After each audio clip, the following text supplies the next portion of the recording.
I want to actually call back to something else. Yes. They brought up the concept of your first, the actor, and they compared it to David Lynch. Yeah.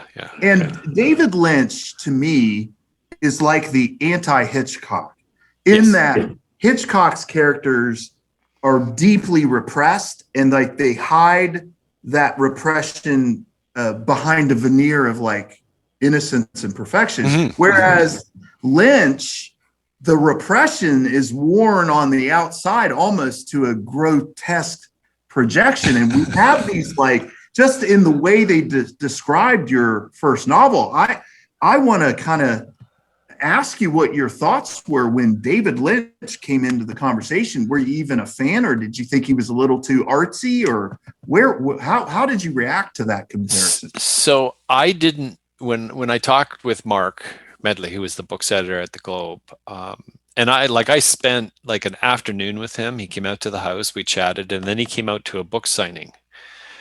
And so he got a full picture of what was kind of going on. And he never said anything about that.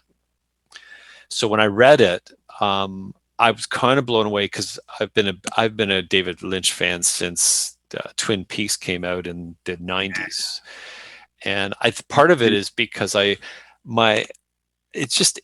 something that just connects with me. I remember hearing I mentioned David Foster Wallace again, where he said that David Lynch taught him avant-garde in writing, which he said was very weird because usually it doesn't go that way. Writers don't usually learn from filmmakers, apparently. And I said, well, I learn a ton from film.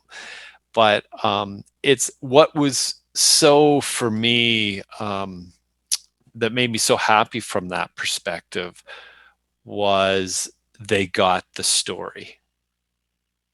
That was the part that I thought was like, okay, you really got what this was about. And that was, to me, more than anything, that was the best part of getting that, was the fact that you recognize what was going on here, like what we're trying to put together.